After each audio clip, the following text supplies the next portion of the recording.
I do speak about chakras in that chapter, but what I talk about is this, that we have 7 functions in our physical body, 7 major systems of functions. And I explain what those 7 are in the physical body. Those 7 are governed by centers, which Ouspensky calls ordinary centers. The term is acceptable, but it's a little too specific, because the centers, if they're governed by the mode of passion, then to call them ordinary centers would be accurate. But if they're governed by the mode of goodness, then they should be called normal centers. That's what I'm revealing. And if they're governed by the mode of ignorance, they should be called pathological centers. The chakras are, when they're pure, are above the centers, but they correspond to it. There is a relationship. So I don't speak too much about the chakras. I speak about the quote-unquote ordinary centers, or what you may say mundane centers or conditional centers. And I speak about how the mundane or conditional centers, and Ouspensky never uses the word chakra or chakras. He only uses the word ordinary centers and higher centers. But he's referring to chakras when he's talking about higher centers, miraculous powers, when the higher centers are fully functioning. So I spend some time on that discussion, and you'll get something from that. How do centers or chakras, how do you determine whether they're influenced by ignorance, goodness, or... Well, the chakras, of course, themselves can't be under the mode of ignorance. The chakras are places of mystic power. But the centers will be determined whether they're in the mode of ignorance if the functions are in the mode of ignorance. The functions you can determine because the functions are part of the physical body, and those functions directly influence actions. So I show the correspondence of which planet. There's 7 chief functions, and there's 7 chief centers, mundane centers. And I show then the 7 main planets, not Rahu and Ketu, the Upagrahas, but the Grahas, the 7 main planets. What is the correspondence, which planet to which center, and therefore to which function? And I reveal this for the first time. I've done some research on this, and I've never found anybody that's gotten it right. But I reveal it and I explain it in my book very clearly, so clearly that it's indisputable. So anybody who reads that chapter will be able to understand very clearly. And then how to apply it? Oh, you have 7 mundane centers. You have 7 functions. In clutch situations, you should know what the correspondence is of your planets, because some of your planets are going to be weak, some are going to be afflicted, some are going to be mediocre, some are going to be strong, and some are going to be very strong. Then you should take shelter of the center and function which corresponds to the very strong planet, because that's the one that works the best for you. So there is a great deal also pragmatic application available by understanding that chapter. So how long has it taken you to write this book? In one sense, you could say since 1978.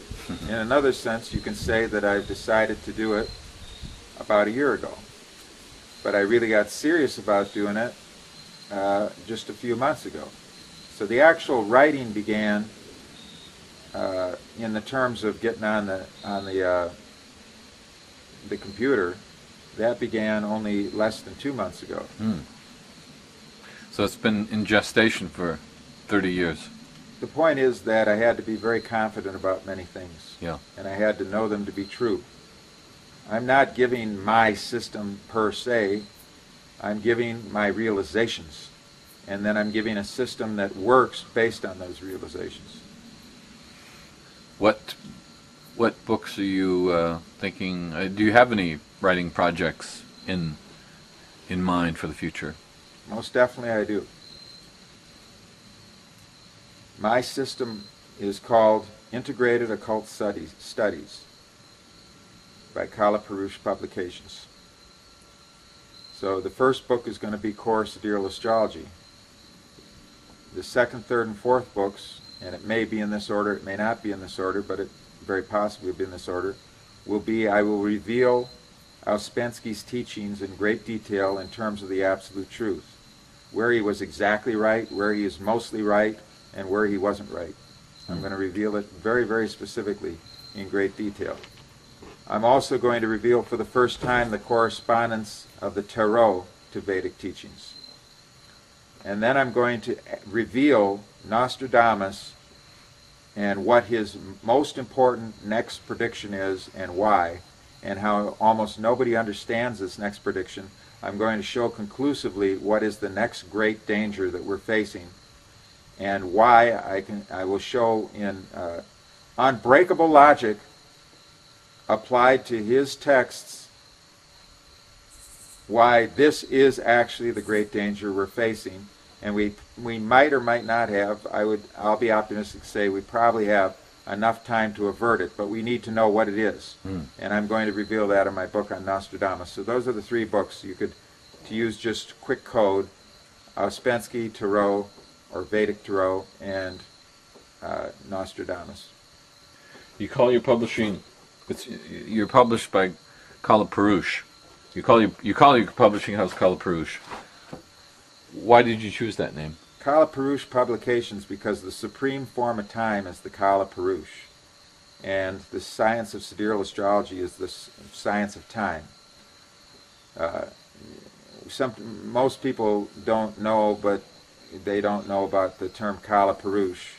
So, but they do. They have heard the term universal form. So the Kala Purush is the universal form. Namo Jyotir Lokaya Kalaya Naya Nimishang Pate Mahapurushaya Pithimahi. When it's stated in that Shishumara mantra that the universal form, let me offer my obeisances to the shelter of all the stars and planets, the supreme form of time, the supreme controller of all the demigods, the Mahapurush, called the Kala Purush, called the universal form. So I'm revealing this science in a non-sectarian way, for sure, but not in a secular way. So it's being revealed for those who understand that the absolute truth, ultimately, the ultimate source is a supreme person. Thank you very much.